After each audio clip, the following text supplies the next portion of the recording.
ఏ శుభకార్యానికైనా శుభారంభం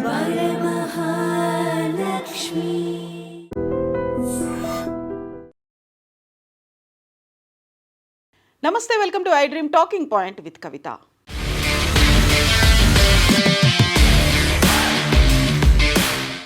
హైదరాబాద్లో real estate భూమి గురించి మాట్లాడుకున్నప్పుడల్లా భూముల ధరకి రెక్కలొచ్చాయి అనేటువంటి మాట వింటూనే ఉంటాం. అందులోనూ ప్రధానంగా భూముల ధరలు ఇప్పుడు ఆకాశమే హద్దుగా వెళ్ళిపోతున్నాయి. అందులోనూ ప్రధానంగా కోకాపేట్ నియోపోలిస్లో ఉన్నటువంటి ఈ భూముల ధరలు అనేవి తన రికార్డుని తానే బద్దలు కొట్టుకునేంతగా ఇప్పుడు చేరుకున్నాయి. నిన్న జరిగినటువంటి భూముల వేలంలో ఎకరా 137 కోట్లు పలికింది. ప్రేక్షకులకు గుర్తుండే ఉంటుంది, 2023 ఆగస్టులో ఇదే ప్రాంతంలో ఎకరా 100 కోట్లకు అమ్ముడు పోయినప్పుడు, వేలంలో దాన్ని కొనుక్కున్నప్పుడు దేశమంతా ఒక సంచలనంగా మారింది. దేశం దృష్టి అంతా నియోపోలిస్ మీద పడింది. కరెక్ట్గా 2 ఏళ్ళు తిరిగేసరికి ఇప్పుడు అక్కడ దాదాపుగా 37% పైగా భూముల ధరలు పెరిగాయి. నిన్న వేలం పాట జరిగింది. హెచ్ఎండిఏ వేసినటువంటి ఈ వేలం పాటలో ప్లాట్ నెంబర్ 17-18లో 4.59 ఎకర్స్ ల్యాండ్ అనేది ఉంది. 137.25 కోట్లకి ఒక్కొక్క ఎకరం అమ్ముడుపోయింది. అందులో ఆ తర్వాత ప్లాట్ నెంబర్ 18లో 5.31 ఎకరాలు, రెండు కలిపితే 9.99 ఎకరాల్లో ఈ భూముల వేలం అనేది కొనసాగింది. యాక్చువల్గా ఇది ఫేజ్ వైజ్గా కొనసాగుతూ వస్తోంది. ఈ కోకాపేటకు సంబంధించి, ఇదంతా కోకాపేట ల్యాండ్. అందులోనూ ప్రధానంగా ఇప్పుడు మనం మాట్లాడుకుంటోంది నియోపోలిస్కి సంబంధించి. ఇక్కడ ఫేజ్ వైజ్గా జరిగిన దాంట్లో చూస్తే ఫేజ్ నెంబర్ 1లో జూన్ 2021 ఇక్కడ వేలంపాట జరిగింది. అందులో ఫేజ్ 1లో 49 ఎకరాల భూమిని అప్పుడు వేలం వేశారు. జూన్ 2021లో అయింది. దీని ద్వారా ప్రభుత్వానికి 2,000 కోట్ల రూపాయల ఆదాయం అనేది వచ్చింది. ఆ తర్వాత ఫేజ్ 2 అనేది ఆగస్టు 2023లో జరిగింది. 46 ఎకరాల వేలం జరిగింది. దీని ద్వారా 3,300 కోట్ల రూపాయల ఆదాయం వచ్చింది. ఇక ఫేజ్ 3లో నిన్న జరిగినటువంటి ఈ వేలంలో 9.9 ఎకరాల భూమిని వేలం వేశారు. రాష్ట్రానికి 1,355.33 కోట్ల ఆదాయం అనేది వచ్చింది. ఇది కూడా ప్రధానంగా ఇది ఫేజ్ వైజ్గా జరుగుతోంది. అందులో కూడా ఇప్పుడు నిన్న జరిగినటువంటి వేలం ఉదయం 11 గంటల నుంచి 4 గంటల వరకు కొనసాగింది. అందులో 10 ప్రముఖంగా ఉన్నటువంటి మన లోకల్తో పాటుగా నేషనల్ వైడ్గా ఉన్నటువంటి కన్స్ట్రక్షన్ కంపెనీలు అనేవి ఇందులో పాల్గొన్నాయి. ప్రీ బిడ్డింగ్లో 2 మీటింగ్స్ అనేవి అయ్యాయి. నిన్న ఈ వేలం అనేది జరిగింది, ఈ ఆక్షన్ అనేది జరిగింది. దీంతో సర్వే నెంబర్ 239, 240లో ఉన్నటువంటి 17-18 ప్లాట్లలో అమ్మకానికి పెట్టారు. ప్రభుత్వం 99 కోట్లుగా భావించింది. ఫస్ట్ ఎకరాకి దాన్ని 99 కోట్లని పెడితే అది కాస్త 137 ప్లాట్ నెంబర్ 17లో ఉన్నటువంటి 4.59 ఎకరాలని 137.25 కోట్లకు అమ్ముడుపోతే, ప్లాట్ నెంబర్ 18లో ఉంది 5.31 ఎకరాలు. అందులో ఎకరాకు గరిష్టంగా 137.25 కోట్లు పలికితే, ప్లాట్ నెంబర్ 17లో 4.59 ఎకరాలు ఉంది. అందులో 136.5 కోట్లు, అంటే కొంచెం ధర తక్కువ పలికింది ప్లాట్ నెంబర్ 18 నుంచి ప్లాట్ నెంబర్ 17కి. మొత్తంగా 9.90 ఎకరాల వేలంలో 1,356 కోట్ల ఆదాయం వచ్చినట్టుగా హెచ్ఎండిఏ అయితే అనౌన్స్ చేసింది.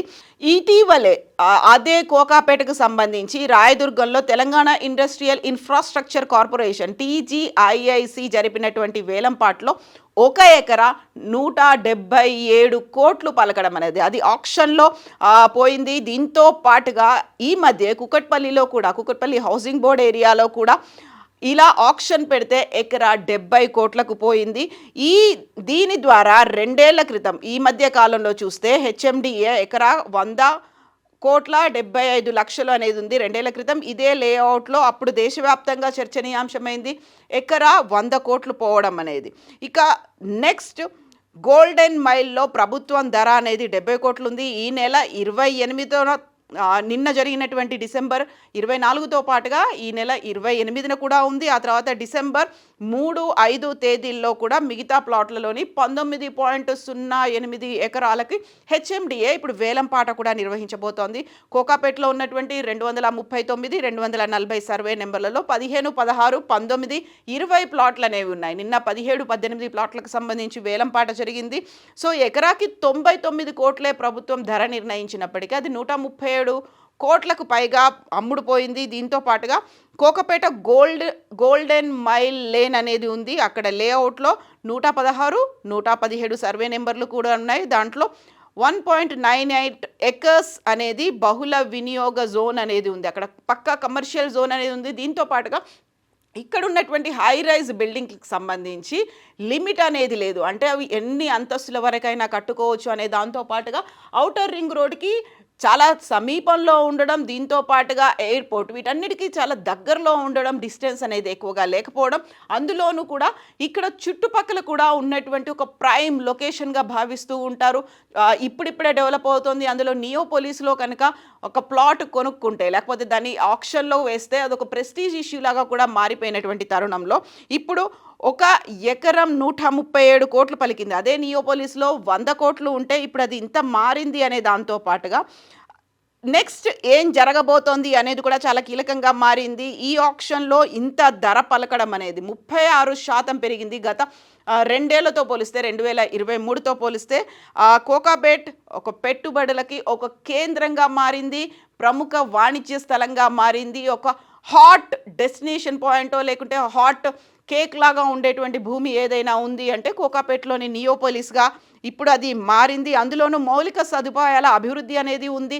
ఇంటర్నల్గా ఉన్నటువంటి రోడ్లు కావచ్చు, లేకపోతే అండర్ గ్రౌండ్ సిస్టమ్ అనేది cable system, under ground drainage system ఇవన్నీ కూడా అంతర్జాతీయ ప్రమాణాలతో అక్కడ వచ్చేటువంటి వెంచర్లు కూడా ఉండడం, దాంతోపాటుగా బహుళ అంతస్తులు అటు కమర్షియల్ కావచ్చు లేకపోతే ఇటు రెసిడెన్షియల్ ఏరియాలు కావచ్చు ఇందులో ప్రధానంగా రావడం అనేది అందులో ప్రముఖంగా కనిపిస్తోంది. అందులో తన రికార్డ్స్ని అందుకే మళ్ళీ నియోపోలిస్ తానే బద్దలు కొట్టుకున్నటువంటి పరిస్థితి అయితే కనిపిస్తోంది. సో ఓవరాల్గా అయితే ఒక రిచెస్ట్ లొకాలిటీ అంటే కోకాపేట్. గతంలో సినిమాల్లో చూసినట్టుగా కోకాపేట్ అంటే 1 కోటి రూపాయలకు పోతుంది అనుకుంటే ఆ కోటి అనేది కోకాపేట్లో ల్యాండ్స్ ఉన్న వాళ్ళు రిచెస్ట్ పర్సన్ అంటే సూపర్ రిచ్ పర్సన్స్గా ఇప్పుడు మారిపోతున్నటువంటి పరిస్థితి అయితే కనిపిస్తోంది. సో హెచ్ఎండిఏ దగ్గర ఉన్నటువంటి ల్యాండ్స్ వేలం వేయడానికి కోకాపేట్లో ఇప్పుడు అనుకున్న దానికంటే డబుల్ ట్రిపుల్ రావడం అనేది ఒకప్పుడు చర్చగా ఉండేది. బట్ అది ఈ స్థాయిలో పెరిగిపోతోంది అనేది మాత్రం నమ్మకం కుదరలేదు. అందులోనూ నిన్న జరిగినటువంటి ఈ ఆక్షన్ అనేది 11 గంటల నుంచి 2 గంటల వరకు జరగాల్సి ఉండే ఎంఎస్టీసీ పోర్టల్ ద్వారా ఇది జరిగింది. బట్ ఉన్నటువంటి కాంపిటీషన్ నేపథ్యంలో దాన్ని 4 గంటల వరకు పొడిగించారు. ఈ బిడ్డింగ్లో 10 prominent national and local developers కూడా దీంట్లో పాల్గొన్నారు. సో ఓవరాల్గా అయితే నెక్స్ట్ జరగబోయేది ఇప్పటికైతే 137 కోట్లకు పైగా పలికింది. ఆ తర్వాత 28వ తారీఖు కూడా ఉంది. డిసెంబర్లో కూడా మరో 2 రోజుల పాటు ఇది కొనసాగబోతోంది. కాబట్టి తన దగ్గర ఉన్నటువంటి 25 ఎకరాలని కంప్లీట్గా అమ్మకానికి పెడుతోంది హెచ్ఎండిఏ. సో ఈ నేపథ్యంలోనే ఇప్పుడు దీనికి మించి ధర పలుకుతుంది. కోకాపేటలో ఇప్పటిదాకా 120 ఎకరాల ప్రభుత్వ భూమిని వేలం వేయడానికైతే గవర్నమెంట్ డెసిషన్ తీసుకుంది. మొదటి 2 దశల్లో కలిపి మొత్తంగా 95 ఎకరాల భూమి అనేది వేలం జరిగింది. ఇప్పుడు ఫేజ్ 3లో 25 ఎకరాల వేలం వేయబోతోంది. దీంతో మొత్తం 120 ఎకర్స్ ల్యాండ్ని హెచ్ఎండిఏ ఇప్పుడు వేలం వేయబోతోంది. సో ఈ 3వ ఫేజ్ కూడా కంప్లీట్ అయిపోయిన తర్వాత నవంబర్ 28 అండ్ డిసెంబర్లో జరిగేటువంటి 2 వేలం పాటలు కంప్లీట్ అయిపోయిన తర్వాత కోకాపేట్ కీలకమైనటువంటి వాణిజ్య కేంద్రంగా మారే అవకాశం ఉంది. అందులో పెట్టుబడులతో పాటుగా కంప్లీట్గా ఒక నేషనల్లో ఉన్నటువంటి కన్స్ట్రక్షన్లో ఉన్నటువంటి ప్రామినెంట్ కీ ప్లేయర్లందరూ కూడా ఇప్పుడు కోకాపేట్ నియోపోలిస్ మీద దృష్టి పెట్టినటువంటి పరిస్థితి. సో 100 కోట్ల నుంచి 137 కోట్లు ఆ తర్వాత జరిగిపోయేటువంటి 3 రోజుల్లో ఉండేటువంటి ఈ వేలంపాట్లో ఈ ఆక్షన్ అనేది ఎంతవరకు చేరుకుంటుంది, భూముల ధరలు ఇంకా ఎంత పైకి వెళ్తాయి, మళ్ళీ నియోపోలిస్ తన రికార్డ్ని తానే బద్దలు కొట్టుకోబోతోందా, ఇవన్నీ కూడా చాలా క్రూషియల్గా ఉన్నాయి. All eyes on Neopolis. కోకాపేట్లో ఉన్నటువంటి నియోపోలిస్ మీద పడ్డాయి. సో అక్కడ అంత క్రూషియల్గా హాట్ కేక్డ్గా మారడానికి కారణం ఏమని మీరు అనుకుంటున్నారు? ఎందుకని దేశమంతా ఇప్పుడు నియోపోలిస్ వైపు చూస్తుంది? అక్కడ ఉన్నటువంటి ఇన్ఫ్రాస్ట్రక్చర్ గురించి మీరేమనుకుంటున్నారో కామెంట్స్ రూపంలో తెలియజేయండి. నిజంగా ప్రస్తుతం ఉన్నటువంటి సమాజం దేనికి ప్రయారిటీ ఇస్తుంది?